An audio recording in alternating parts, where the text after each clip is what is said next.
Hey, I'm Decathlon Gamer, and this is the Road to the Record, where I work to achieve mastery of 10 games in a hunt for the best score of the Decathlon. If you like what you see, remember to hit that like button. If you want to see more, hit subscribe. Let the games begin. Strap Day Sports College Basketball 2019, episode 21 in the series. We are getting started on the 2023-2024 season.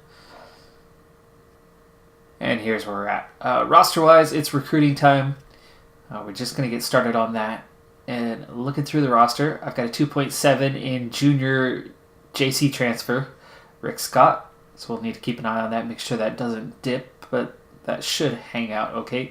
Our other junior college transfer, also a junior, Jason Washington, at a 2.6 GPA. Everybody else on the team is 3.0 or above. Now here's where we're at on the senior watch. We got Brian Watkins, shooting guard. We've got Jared Finger, point guard. We've got Brandon Lofton at small forward. We've got Donnie Jefferson at center.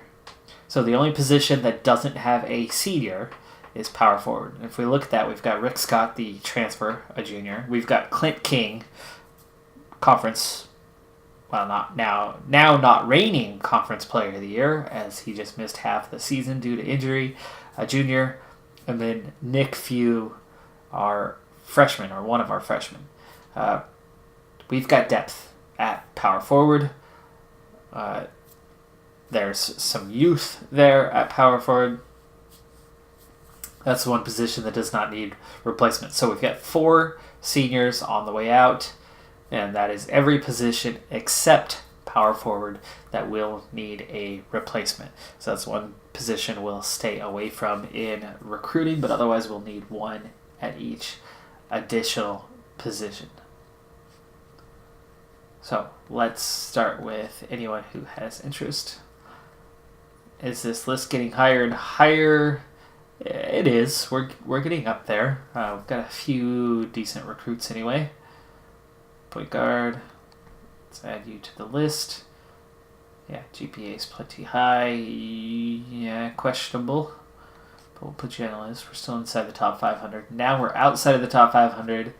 If you weren't Washington, I probably wouldn't add you, but being that you are Washington, and it's been difficult to find good centers of late, so we'll take a look there, but I'll stop at that point. That's already 627. Yeah, none of these need to get added. If there was an Oregon in there, maybe I add one more, but that's it for the with interest list. Now, I actually had thoughts of going national on my recruiting. If I had only 1 or 2 recruits to get after, I would do that. But considering we have 4 recruits to get, our budget is actually kind of small this year. We'll get to why here in a second. Or if I remember, we'll get to it in a minute. But that's not a very big budget. And I don't think we can effectively go after just the big boys. So I'm going to go ahead and uncheck power forwards. And then we're going to search by region.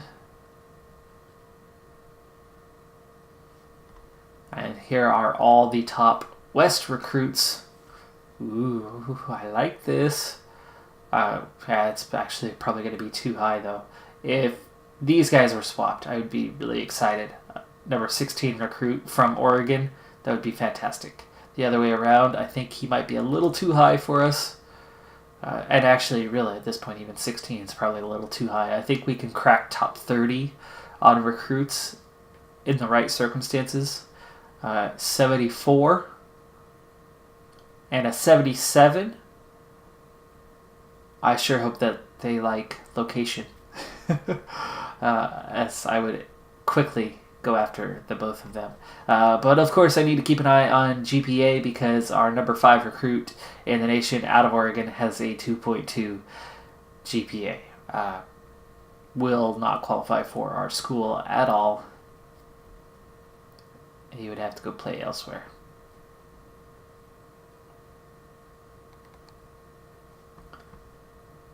Oh, and it's Portland too.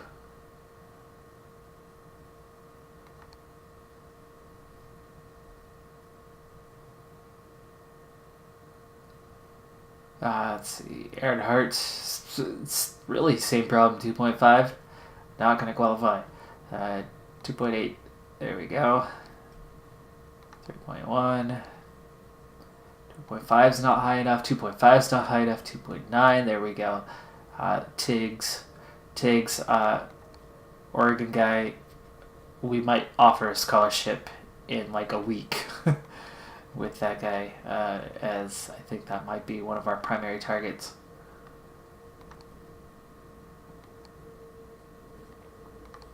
.8 out of Portland. That's going to be a big one to go after.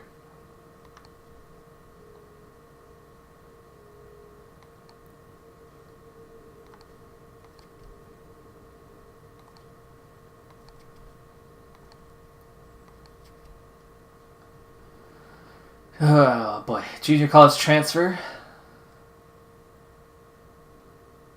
California, shooting guard, 2.4. I have one this year actually at that position, so no, we will not target him.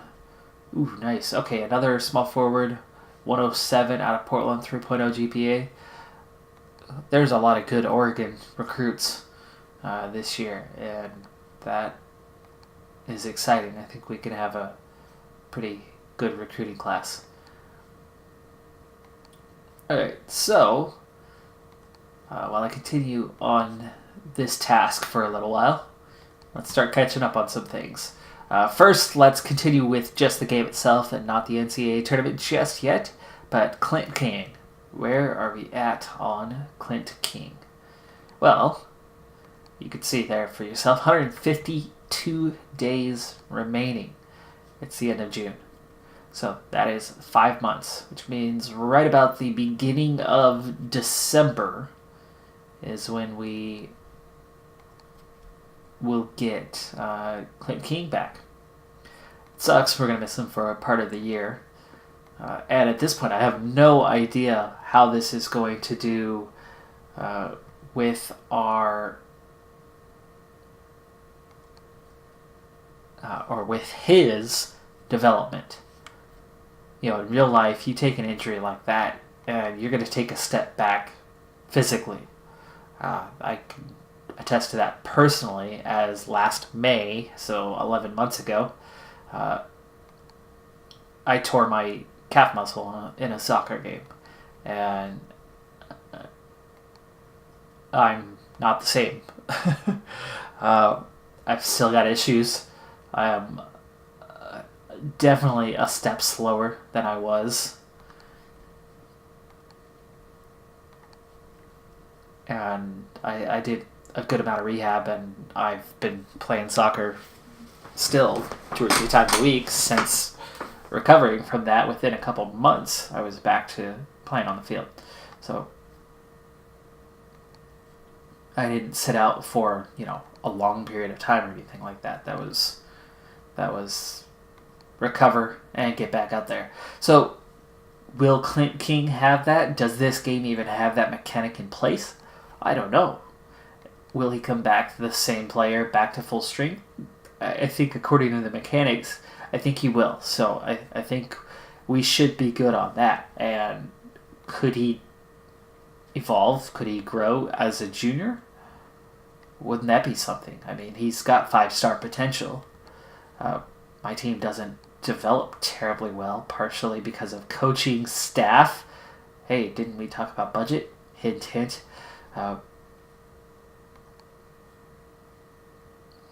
JC point guard. Okay. We're nearly to the end of our list here. This is a pretty big list already, and we're still inside the top 350. I like that a lot. There you go. That's the edge of the top 350. Let me see where I'm at now on my watch list. And we'll go one position at a time and see how good we're looking. Why don't I go call list where I can see the whole thing? That is 5, 10. There's 12 with 2 JCs and the rest high school seniors. One with some already vested interest, and all pretty high up there recruits. None from the state of Oregon, though. Shooting guard. Okay. I think that was about one shorter, just looking at the alteration in the list as I updated. All high school guys. That's fine. We've got a JC transfer this year. I love that we've got an Oregon guy right at the top of the list. Number 77 overall. Putting up decent numbers. Highest scorer on this list. But no real standout items here. But none of them are terrible. I mean, he's the highest guy on the list. Blocks per game, but it's still below 1. Okay, small forward. So getting him back right around the beginning of December is good. That leaves most of the season ahead of us. Of course, the most pivotal parts of the season, including the conference schedule, and then of course you get into the tournament time at the end of the season. So having him for those, I think, is huge. My small forward list is a little bit underpopulated here, but I think with 9 players, I should be able to find somebody out of those 9, especially with 3 of them from Oregon and 3 right at the top of the list. Oh, I love that. Love that. Okay, and then finally center. Ooh, now is this too short of a list? That is only 8 centers. None from the state of Oregon. I do have an Alaska. Oh, you know what though? He's only 627 in his rank. So there's 7 above that. There is just 1 from Washington, just 2 from California, which means, you know, one of my best recruiting tools, location, is only possible to use, well, Alaska, I suppose. I might need to go back after another center, but I think it's enough. It's enough. We'll get started with this list, because overall it's a pretty big list.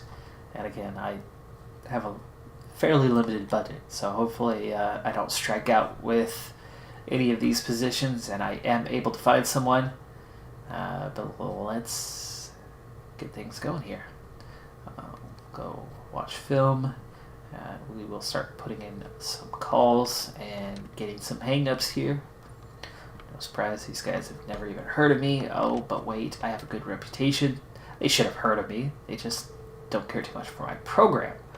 But, there you go. Tiggs, Oregon. Thank you. Thank you. Location, come on. Number 1 priority in looking for a school to play. That is enough for me. I need to see.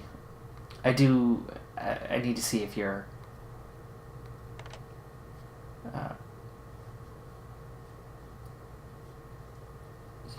If your report is as it should be for a number 74 recruit.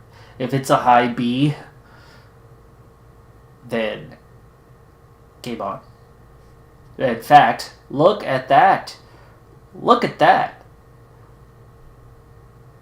One parent didn't go to college, and the other went to our school. That's right.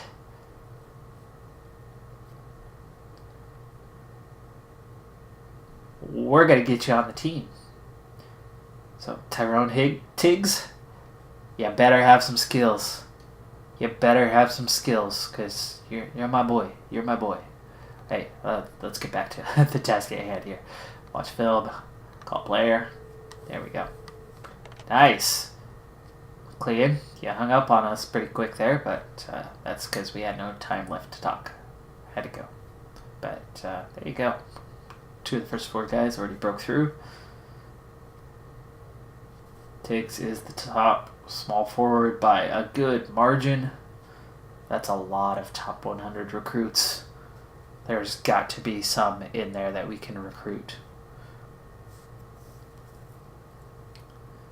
Alright, that is nearly our first week in the bag.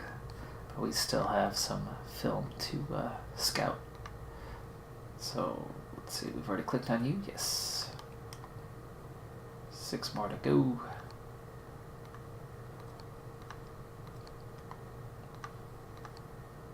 Definitely need to work a bit more sparingly with that budget this year, so let's...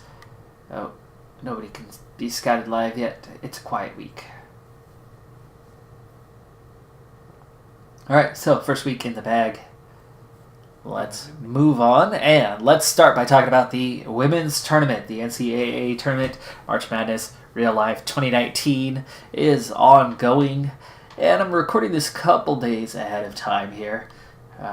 It is Monday now in real life, and you're seeing this, if you're seeing it the day of posting, on Wednesday. So we are still in the midst of the Elite Eight, with half of the Final Four set at this point because the men's and women's tournaments are offset by a day.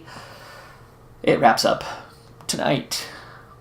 The matchups tonight, first off, we've got Baylor and Iowa is a very good basketball team. However, I think there's no comparison. Baylor is a pretty heavy favorite for this one. I think Baylor's got some real potential to win this tournament. So I think Baylor's going to win pretty comfortably over Iowa. I think it's going to be double digits. I don't think it's going to be 20 plus. It's not going to be a blowout, but I think it will be double digits. I think Baylor is moving on to the Final Four. The other Elite Eight matchup going on tonight is Notre Dame and Stanford, and that is going to be a heck of a game. I couldn't tell you for sure which one's going to come out on top. The number 1 seed, Notre Dame. They were the second of the number 1 seeds, I think. That should make them a slight favorite. But Stanford, I've watched them play multiple times this season. And yes, I've seen Oregon beat them by 40 points. But I think that's also what has set them on the path to being a Final Four team. The most embarrassing loss in the history of the program at home to Oregon, where Oregon hadn't beat them there but one time in, 20 years, whatever it was, 18 years? That put a fire in them that has made them so dangerous and is why they won the Pac-12 tournament. They beat Oregon in that championship game, and I saw both of those games, and I saw Stanford play many times this year. I think Stanford absolutely can beat Notre Dame. I think Notre Dame might have the slight edge, might be the favorites by a small margin, but I think Stanford absolutely has the resolve and capability of winning that game. But like I said, it really could go either way. Expect a very close contest, and I will absolutely be watching that game. Then we have the other 2 games that are already on through. UConn beat Louisville. That was an upset. 2 seed UConn. Upset that they weren't a 1 seed for the first time in about a decade, or just about. Goes through 80-73 over the 1 seed Louisville, and they will play the winner of Notre Dame and Stanford. And I think the winner of that game will knock off UConn to get to the championship game. That's my prediction there. The other side, we had Mississippi State and Oregon, and that was a rematch from earlier this season.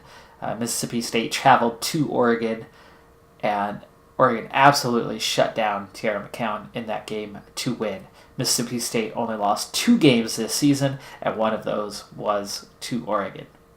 Now they've lost 3 games this season as Oregon won in that matchup. So that was a 1-2 seed with Mississippi as the 1 seed, Oregon as the 2 seed, and Mississippi State falls 88-84 to the Oregon Ducks, and that was big. That was very big.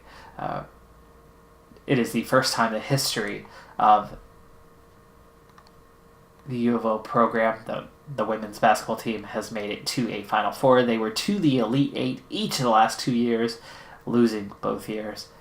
This could be their year.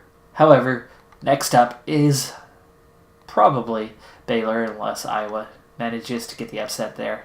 That is a game that I'm nervous about because Baylor, to me, at least entering the tournament, and even potentially right now, Baylor is the favorite to win the tournament. Anybody else, UConn, Notre Dame, Stanford, I think Oregon can beat all three of those teams. Oregon's already beat Stanford twice this year and lost once. Tough matchup, but I think Oregon's the favorite. Notre Dame beat Oregon last year at this point, the Elite Eight entering the Final Four, but I think they could beat them. UConn, not quite the same team this year, but certainly capable. They have the pedigree, they have the prestige, they are a very good team, but UConn not quite as good this year, which is why I think pretty much anybody left in the tournament besides Iowa would beat UConn in a tight contest. But then you got Baylor. And I'm not sure if anybody could beat Baylor. I think of anyone left, I think Iowa and UConn couldn't beat Baylor. That's why I think Baylor's getting through.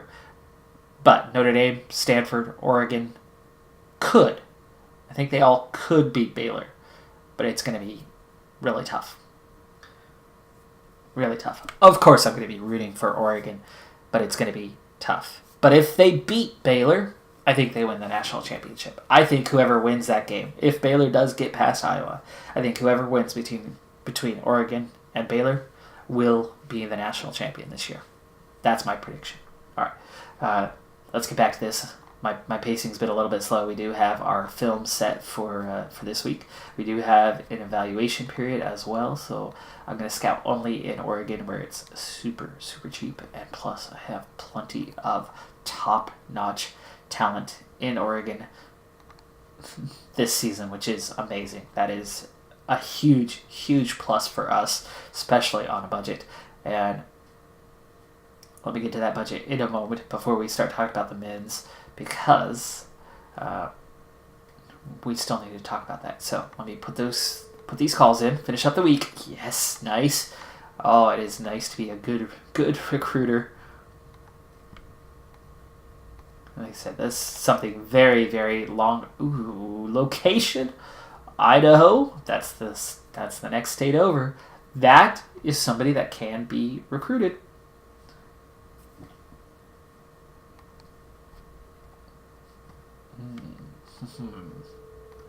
And my assistant coach got through to this center, and we're out of time already, but wow, academics are high on his list.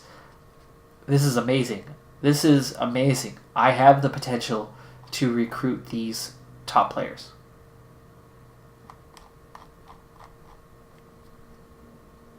Yeah, and here's the thing too. We're outside of the top 50 already. Once we eliminated all those GPA guys, we're outside of the top 50 already. This is my kind of territory. Top 100, but not top 50.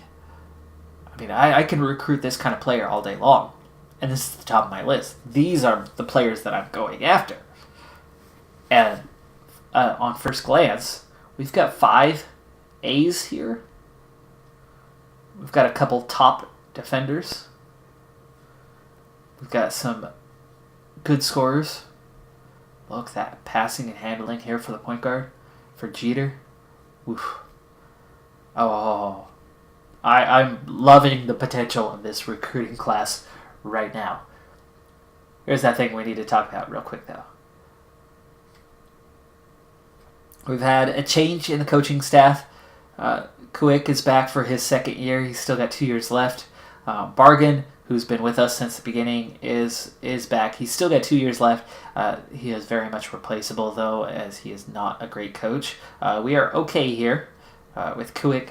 This is our new coach on the coaching staff. So Van Macon has joined us. Pretty expensive salary-wise. I signed him to a 4-year deal as our recruiter, and here's why. 57 as a recruiter. And while he's not a very good offensive coach, he is okay at defense. He's okay for scouting. And he's pretty decent for player development when it comes to coaching staff. So we had a boost in prestige this last year of about 4 points, give or take. And I think that's put us up to that kind of next level, next tier, where I'm able to recruit a little bit better for coaches. But it comes at a cost. So we lost some money in terms of salary available, or in terms of budget left over. And every year I've tried to improve the facilities, but the coaches won't do it because our prestige isn't high enough. So I think I might go after budget this coming year, because now I can finally get some better coaching. And it's the player development where I'm really, really hurting. So over these next 2 years, if I could replace these two guys and upgrade this to someone who's going to give us something scouting-wise, and maybe a little bit of player development, and if I can actually get somebody running practice, which this guy's not bad, but someone who includes player development, I think we can finally get to that next level. Because I, myself, am really good at recruiting and coaching and everything. My scouting's still mediocre. But like I said, myself as a coach, I started with all ones back in the 2017 edition. I carried over those stats into the 2019 edition. So now I've finally topped out at everything. Offense was a 95 last year. It's now a 100. Defense just last year hit 100. Recruiting and player development both hit that 2 years ago. And scouting was, I think, a 35 or a 30 when I started this playthrough, so it's developed pretty well because I've actually gone and done more scouting than I have done in years past. This year, though, I'm going to have to be really careful with that because of the budget after the hiring of Van Macon. All right, let's get back here, and we're going to have summer camps going on. We've already used our time. We've already set up our films, so I think we are done, ready to go. But we've got some summer camp to go through. So You have new mail. I don't know if I should ask Mom whether I could go to camp this summer. Probably not. I don't think she's going to let me go. You have new mail. So I'll just have to skip summer camp and go straight to recruiting. New mail. I know. It's sad. It's so very sad. Alright, National Camps Las Vegas. That's our camp. And we've got a whole bunch of recruits that attended. And let's see, here's the recap. We'll just read it real quick. Let's see, Lee Homer outperformed the rest. I'm not sure if he's on our list. No, he is not, because that's a power forward. All camp team, another power forward. McLean, Sean Russell, and I don't think he's on our list. I think that's one of the guys that was too low GPA. Jason Hodge. Was Hodge on my list? I think Hodge was the other guy who was like the number 5 recruit or something in the nation, but was a bit off when it came to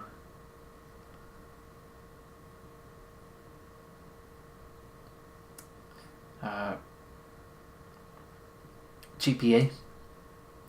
So, a lot of really, really good power forwards apparently.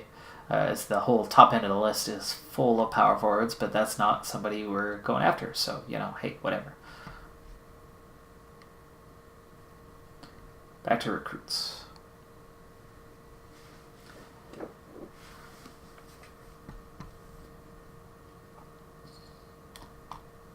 Alright. I'm generating a lot of buzz already, which is excellent. But look at this. All of a sudden, Fleming is seen as a C overall after the camp. That does happen. We've got just a couple guys left that we don't have any sort of evaluation on, and so I'm going to need to make sure I get those this week. I've also lost track of where I was on the list. Let's see, 3, that's 5 is Lockwood, that's 8 with Jones, that's 11, there's 14, 17, and 20 for Howard. Okay, so I have not watched film on these guys yet. I just saw them at the camp.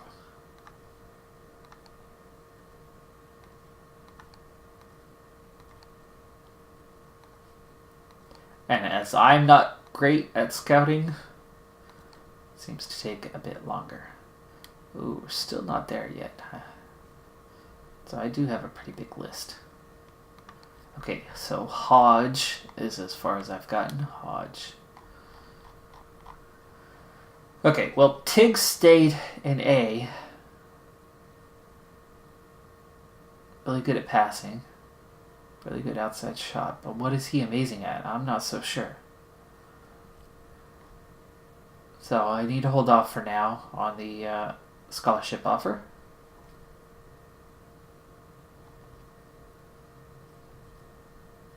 Maybe I should go scout these top guys again this week. The same group.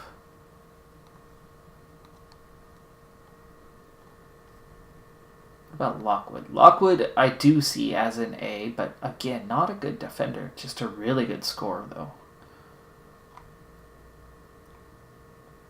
Great outside shot, which means he can drain a lot of threes. And pretty good inside as well. And good passing. This guy could put up a lot of points for us. What I'm worried about is his defense. So we'll scout him again, see if that comes back as a C, then I will offer to Lockwood. And if not, I'll have to think long and hard and compare. But he is the highest shooting guard. He is top 100. He is from Oregon. And actually, we still don't have interest buzzed. So, speaking of interest, let's get to that piece. Oh, wait. Where am I leaving off? Hodge. Okay, Hodge. Da-da-da-da. Alright. At the risk of forgetting the name Hodge, as I change the subject here, we've got a men's tournament that is now down to a Final Four. And of course, this upcoming weekend, those final 3 games of the tournament will take place. Oh, nice. That's right. We got through to McLean, but never got a chance to talk to him because he hung up on us right after. There we go. Now we know everything about him. Or we were out of time. I don't remember which it was. Oh, here we go. Lockwood. Number 1 priority, playing close to home. Portland, Oregon. Yes. Oh, I like that. I like that a lot. What I'm not so sure about is his defense. If it can come out back at a C, like I said, I think that will be huge. That we're out of time, but this is awesome. I think we're going to get our recruits pretty easily just based on the things they care about. I mean, we're in his home city, and location's number 1. And you need scorers. But they've got to, for me, they've got to be able to play some defense. As long as that's not an F, I probably will end up going after him, especially when the next shooting guard is all the way down here. Oh, they can play defense, though. They can play defense, but they can't score. I mean, you've got to be able to get it done at both ends. And if I go after 3 other guys that can defend, as long as he can play some defense, like F, I will never take an F, ever on that. Let's see, that's everything. Hodge, yes, I remembered because I haven't really gotten to my Final Four matchups yet. Summer camp still, summer camp. You have new mail. And recruiting. Okay, so the Final Four. Let's start with Mississippi State and Duke. Well, that Elite 8 matchup went exactly how I predicted. As close as could be, but Duke has looked vulnerable throughout this tournament and really throughout this season. They've had a lot of close games. And yes, they were 29-5 entering the tournament, but they've had so many close games. And the 5 games, they lost. I mean, they lost. So how Duke was the number 1 overall seed is beyond me. And they have looked vulnerable And sure enough, they lost in a close game, and Michigan State. So Michigan State is through to the Final Four, and that's as a 2 seed, a legitimate, really good team, certainly a contender in the Final Four. I was surprised that Gonzaga lost to Texas Tech. I really am.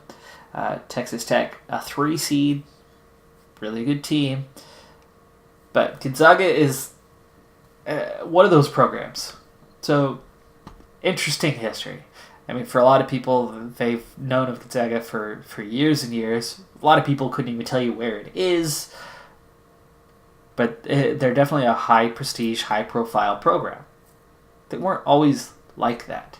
When I was in high school, they were in the tournament for one of the first times ever. And they made one of those Cinderella runs where they got deeper into the tournament than they should have. And then the next year, there they were again, back in the tournament, and suddenly noticed. And then again, they made a deep run, and they got further than everybody figured they would. And they just kept doing that year after year until finally people went, hey, look, this is the real deal. This is not a Cinderella team, and all of a sudden their rank, their tournament seeding got higher and higher each year, and then their rank in the nation got higher and higher each year because they kept doing the same things. And then more and more, they started playing high-profile programs in their non-conference schedule until eventually they were a lock as one of the best programs in the nation. But now that they've had that, now that they had that recognition, they've still yet to make that next step. They haven't won when it counts. And that's what they're coming up just short on. Again, another guy that could be recruited. Could be. Oh, no time left. Okay. We left off with Hodge. Yes, I remembered. Good. It's dead period, so we're just watching film. And we start with Hodge. Where is Hodge? Where is he? The heck? Where did Hodge go? There he is. Alright. We are going to watch some film. Shoot, I gotta update. Dang you. I gotta find him all over again.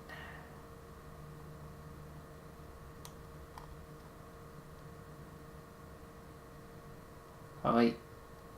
There he is.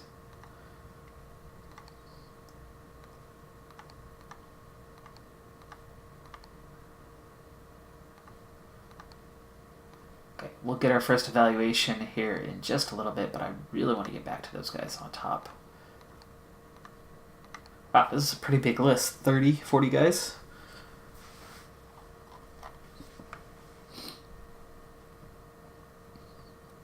Alright, straight into recruiting, dead period, nothing going on. You have new men. Alright, well anyway,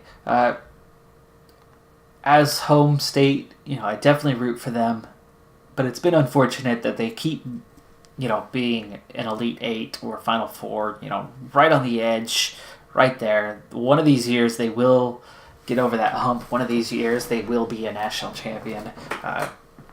They're there, and they deserve to be there year after year. They were 30-3 this season, 33-4 now, final record. I mean, they're outstanding. They're still not quite there. Texas Tech, I think they're going to lose to Michigan State. I really do. I think Michigan State is definitely a better team than Texas Tech.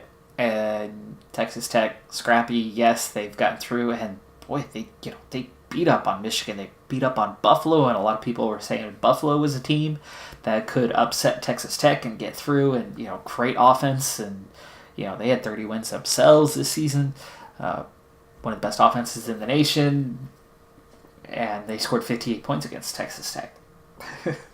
So maybe Texas Tech is that rare team, that kind of the sleeper team that keeps getting further and further than everyone thinks.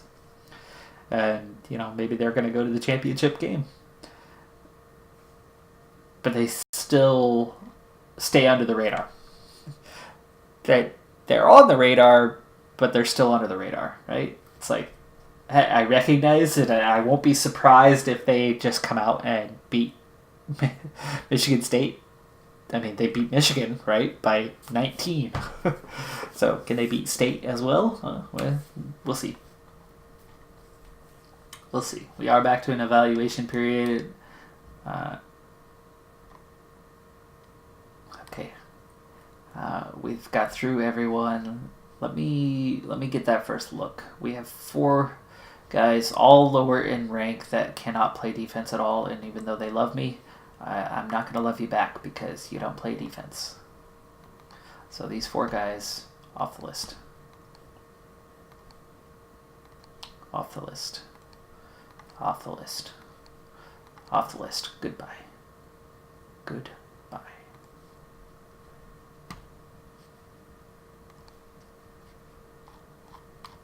All right.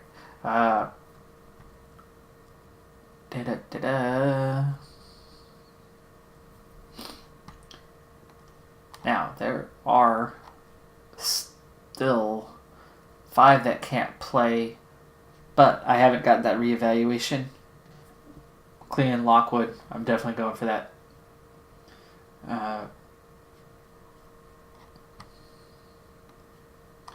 Scoring, we got a few that don't score well, but there's no D's here. A C and a D. And Heidman, that's pretty bad.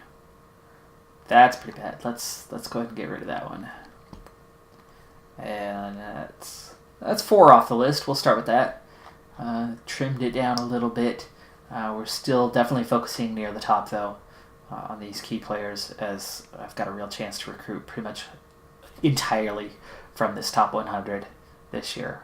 If I can get 4 recruits inside the top 100 or 150, that is going to be an excellent recruiting class.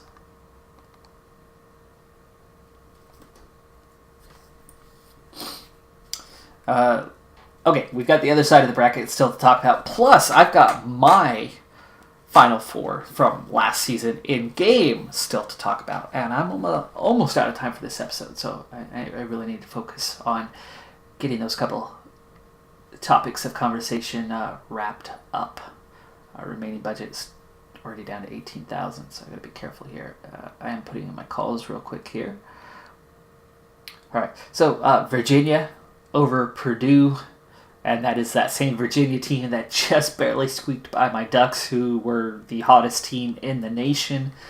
10 straight wins, and amazing defense, and Virginia's got amazing defense. And I, at this point, looking at the teams that are left, for one thing, they're the only number 1 seed remaining. That right there gives them an edge. But as the team that beat my Ducks, there's a little bit of a bias of like, hey, if they're good enough to beat my team, they're good enough to beat anybody. So kind of following that line of thinking, that bias that comes from there, it is entirely possible that I'm going to say Virginia wins national championship, which means that also I think they're going to comfortably beat Auburn. Auburn is a good team, but they are only a 5 seed. They upset Kansas. They upset North Carolina. They upset Kentucky. That is a heck of a run. But I think it stops here. So I think they're going to lose to Virginia. I think Virginia is going to beat Michigan State in the national championship. That's my prediction. And there's that. We're out of time on calls.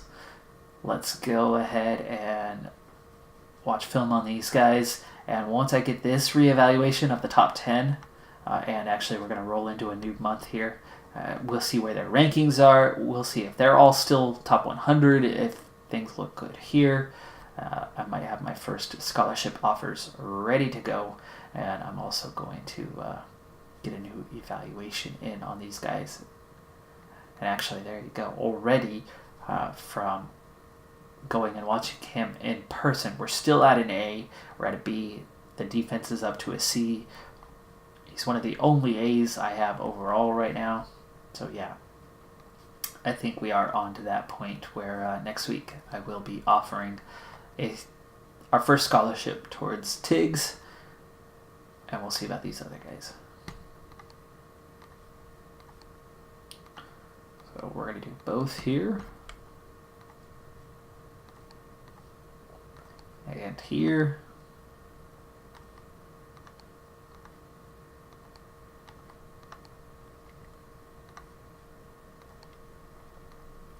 And I'm going to skip Williams for now. And we're going to double up on Mason as well. Mason is B and a good defender. That's one thing he's got going over Tiggs right now. And Tiggs actually at the moment is just a B on scoring. So we'll see. We'll see. Lockwood, though, could be that big scorer for us.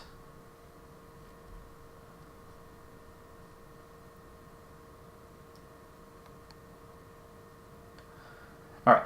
So, in-game, as I wrap up this episode, in-game, here was the final standings last season. Final four, number 1 seed, Purdue, over Duke. Number 3 seed, 76-70. That was Purdue on top.